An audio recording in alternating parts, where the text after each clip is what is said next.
So mga tol, sumabog po ang balita kahapon lang na naaksidente po si former two-time heavyweight world champion Anthony Joshua sa bansang Nigeria. Iniulat nga po na dalawa sa kasama ni Anthony Joshua namatay, habang si Anthony Joshua minor injury lang daw ang natamo. Pero makikita mga tol sa kuha ng video na habang binababa si Joshua sa sasakyan, umaaray ito sa sakit. So wala pang ulat mga tol kung ano yung kalagayan ni Anthony Joshua. Napag-alaman naman po natin yung dalawang namatay na kasama ni Anthony Joshua. Personal trainer pala niya at strength and conditioning coach. Sa likuran nakaupo si Anthony Joshua, kaya siguro nakaligtas siya. Kung makikita mga tol, talagang nayupi yung unahan ng sasakyan. Buti na lang, sa likod nakaupo itong si Anthony Joshua. Pero malungkot naman para sa pamilya ng dalawang trainer na hindi nakaligtas. Agad naman po nagbigay ng reaksyon ang tinalo ni Anthony Joshua na si Jake Paul at sinabing importante daw ang buhay kaysa sa boxing. Pinagpipray umano niya itong si Anthony Joshua at sa mga nawalan ng buhay sa nangyari sa Nigeria. Sa kabilang banda naman mga tol,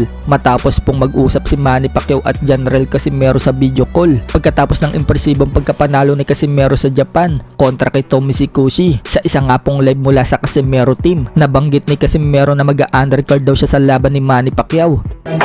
Ika-undercard lang niya ako kay Boss Manny. Sabi natin. So hindi kaya yan ang pinag-usapan nila ni Manny Pacquiao sa video call? So kung mangyari yan, magandang pagkakataon yan para kay Casimero. At ibig sabihin lang yan, walang problema sa pagitan ni Casimero at Manny Pacquiao. Mataas pa din ang respeto ni Casimero kay Pacquiao kahit na umalis si Casimero sa poder ni Manny Pacquiao. Samantala, nagsalita naman po itong si Tommy Sikushi sa pagkatalo niya kay Casimero. Tanggap niya ang pagkatalo niya. Araw-araw daw siya nag-iinsayo at 100% daw siyang lumaban. Pati ang mentalidad daw niya, 100% din daw ang kondisyon. Buong akala nga daw niya, kaya daw niya manalo kay Casimero. Pero gaya daw ng inaasahan, pang world class daw talaga si Casimero. Isa nga daw sa nagpapakumpiyansa sa kanya na mananalo siya, ang mga sponsor niya na nagtitiwala sa kanya. Kaya 100% daw niyang ibinigay lahat pero hindi pa rin daw siya nanalo. Ganun pa man, wala naman daw siyang pinagsisisihan. Samantala, may Japanese fans naman po ang nagsasabi kung seryosong magte-training lang daw lagi itong si Casimero. Kayang-kaya daw ni Casimero na maging 5 division world champion. At kahit ngayon, kung seryoso daw sa training si Casimero,